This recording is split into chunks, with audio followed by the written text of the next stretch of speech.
Welcome everyone. Today we're going to be talking about how to read the energy and power graphs on the app. So when you look at your inverter on the app, what do these really mean for what your system is doing? We're going to start by talking a little bit about power versus energy, because those are much different things, and which one you're talking about really makes a difference. So understanding what the difference between them is very important in trying to figure out what is your system doing. Power is an instantaneous value. It's like miles per hour. It's what's happening right now. It doesn't really tell you what's happening over time. It's just right now, this is what's going on. It's measured in either kilowatts or watts. Energy is a cumulative value over time. It's like how many miles did you drive over the whole day, and it's measured in kilowatt hours or watt hours. When we're converting from power to energy, we need to know how long did we use that much power to figure out how much cumulative energy we used. So power is how fast we're using it, and depending on how long we use it, determines what the total value that we used is.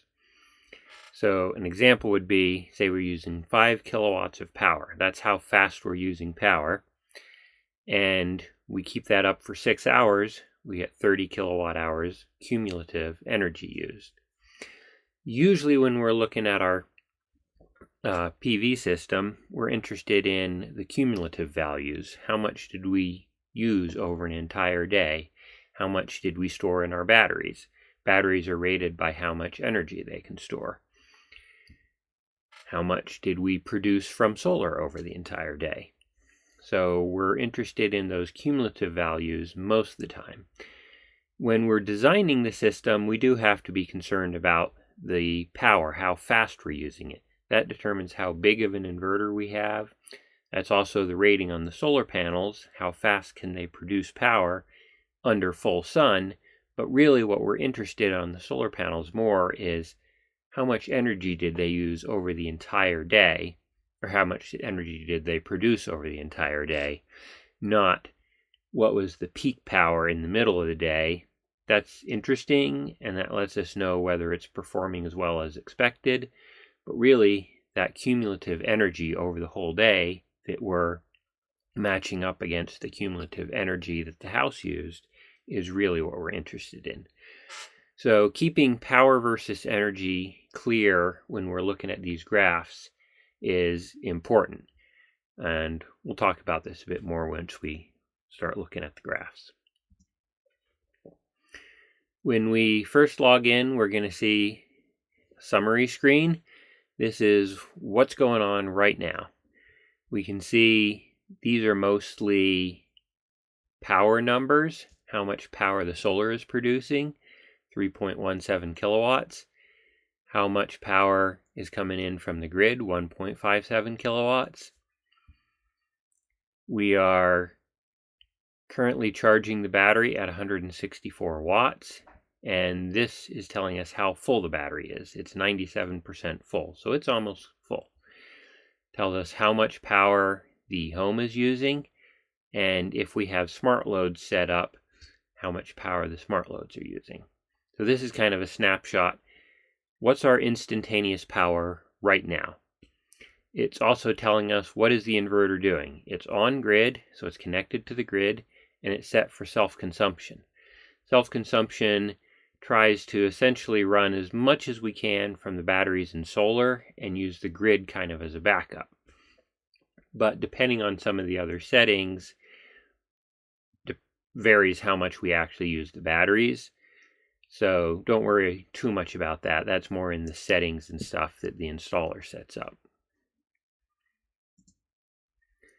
If we scroll down, we get some summaries showing some cumulative energy. So far, we've produced 22 kilowatt hours of solar. So that's our cumulative value of energy as opposed to instantaneous power that we were looking on the previous screen. And we've used 15 kilowatt hours of energy in the home so far today. and it's telling us that we offset 147% of what we used. This second one is telling us of the power that we used in the home, how much of that came from the grid and how much of that came from our own batteries or solar. So in this case, you can see that a bunch of this, about a third of it, was drawn from the grid, and about 2/3 of it here was powered either by solar directly or from the batteries.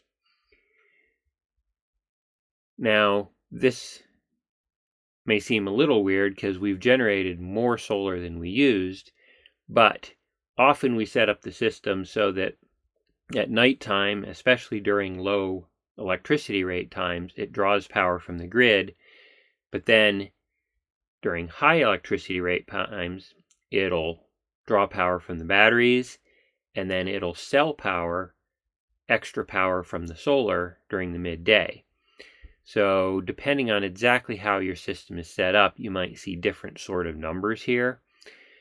And sometimes they're a little less relevant versus more relevant. The one up here where it's giving how much we produced with solar today versus how much the home used, that's a little more relevant for all systems regardless of how they're set up.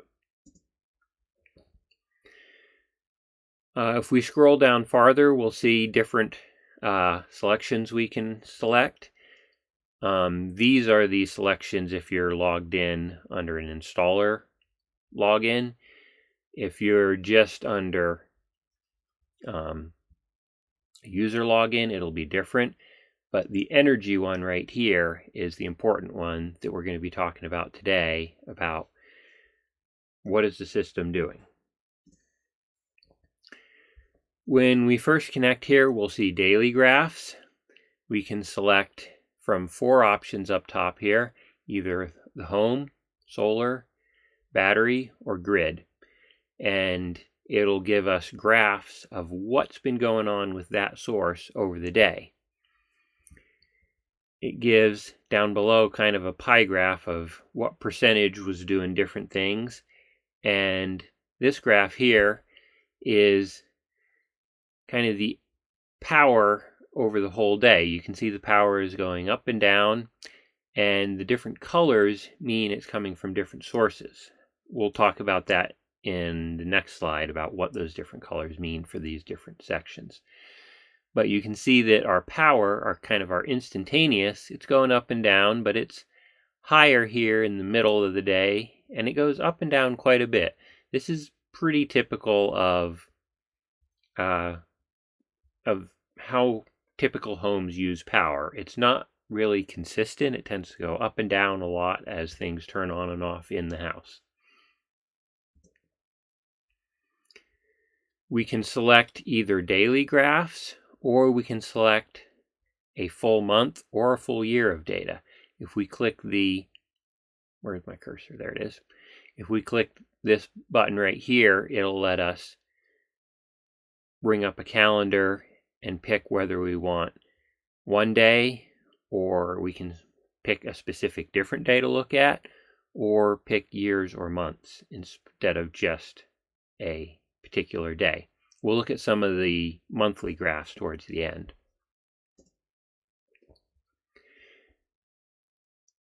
This button over here selects between the mode where we have all the different colors here, differentiating what that power is coming from at different times, or whether it's just kind of a single line. Sometimes you want to be just focusing on what is the shape of the total, and sometimes you want to break it down, like what contributions are going in there. So this button right here will select between those two options. So looking at our daily graph for the home, this is how much power the home is using throughout the day. The total energy is kind of like the full shaded area underneath here. How much area under there is shaded.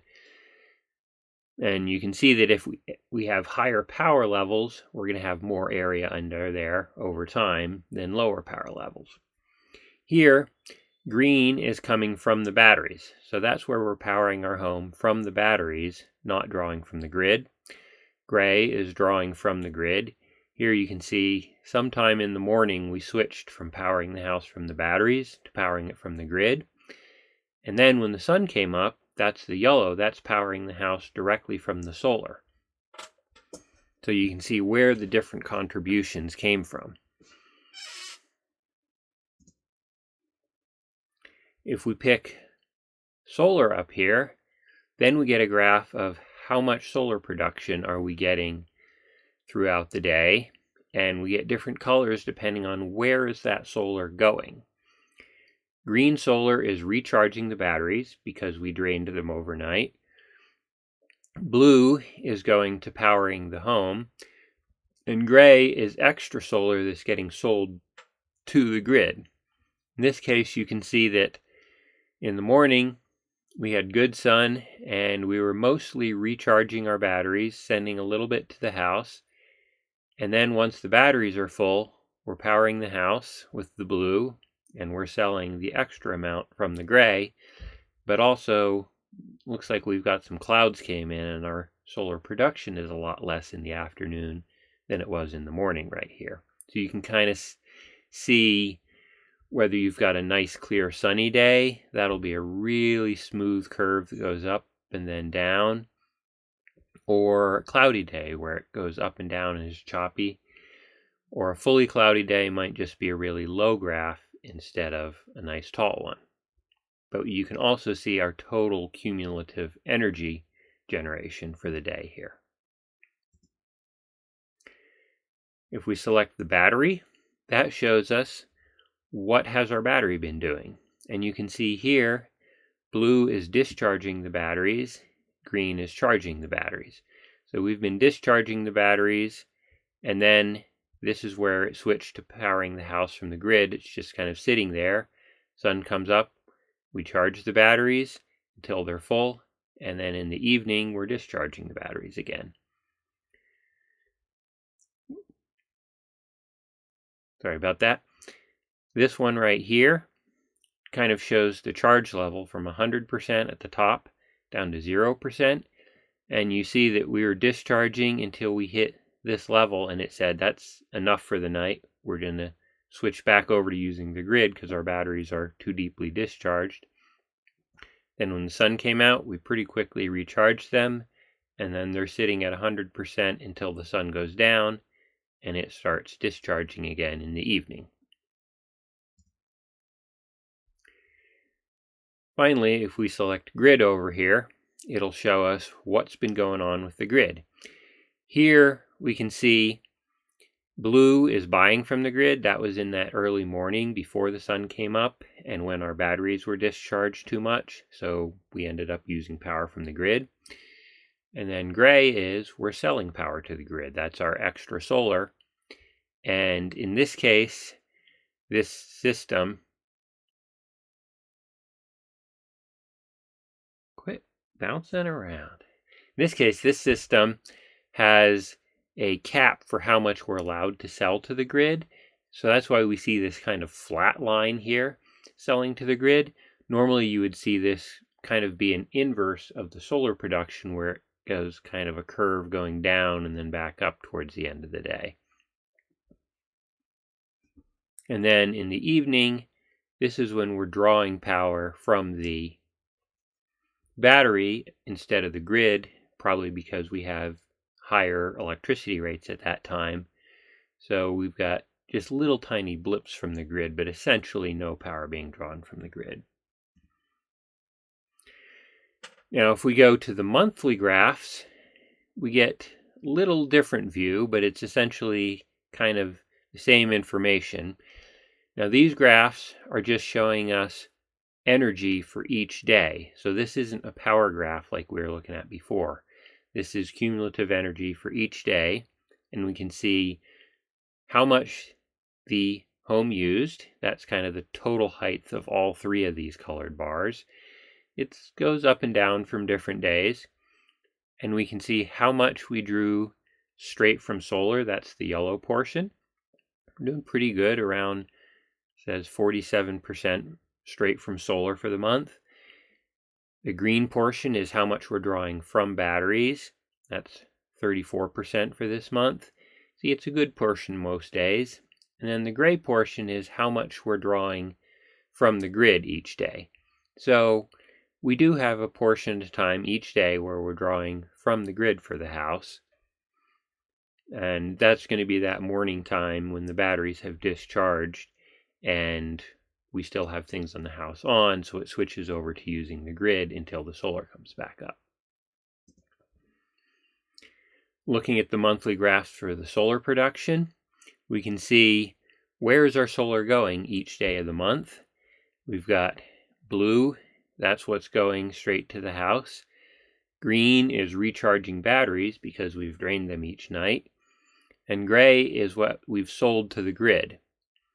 So you can see each day we're powering the house from the solar, recharging the batteries, and then we've got a little extra each day that we're selling to the grid, which is offsetting that amount that we're buying from the grid in those mornings.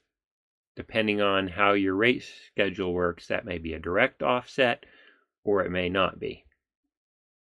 Here you can also see an interesting one, this gray line going down. That was a not super sunny day. You can see the total is a little bit less, and we opted to recharge the batteries from the grid. So that's kind of the opposite. Instead of selling to the grid, we bought power from the grid just to recharge the batteries. And that was probably because we knew there was a storm coming and we wanted the batteries to be nice and topped off in case we had a power outage. So sometimes you'll see where instead of selling to the grid, we actually draw from the grid for charging the batteries for that reason.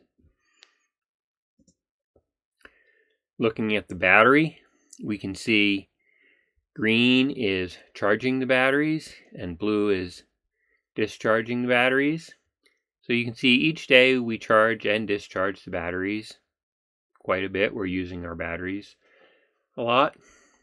Depending on what you're doing with your system, you might set it so it just doesn't really use the batteries much. They're only there for backup power if you have a power outage.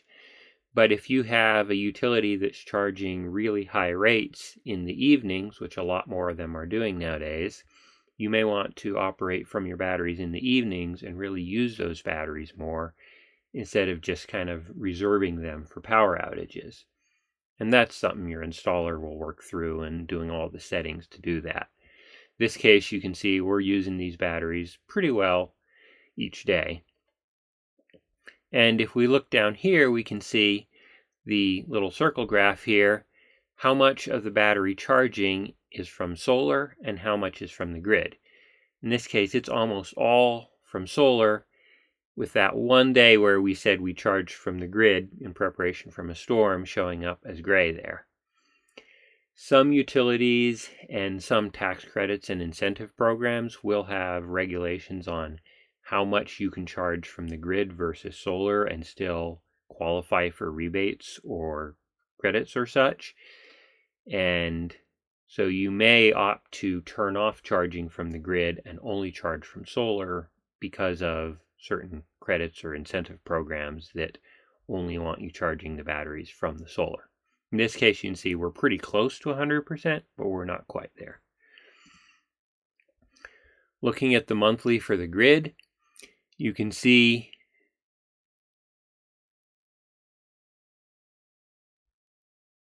blue is what we're buying from the grid, a little bit each day, and gray is what we're selling to the grid. In the first half of this month, first 2/3 of it really, you can see that we were buying a little bit, but most days we were selling a lot more to the grid. So we were actually building up a credit. Towards the end of the month, you can see we had a much cloudier section and we sold not a lot, a little bit each day still, but not as much as we ended up buying each day.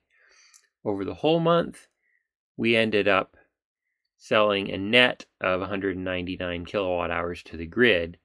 But towards the end of the month, you can see that we were kind of going negative and using more each day than we were selling as extra. Here down below you can see 45% of the grid usage was buying and 54% was selling to the grid. And that kind of is a summary of how to read these graphs and what are they telling you. You can kind of see how much solar you're producing and where is it going.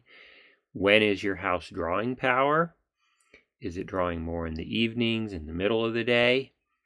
The more that shape of that graph of when you're drawing power matches the shape of when solar is producing power in the middle of the day, the more you're going to have direct solar being used versus buying and selling from the grid and using your batteries.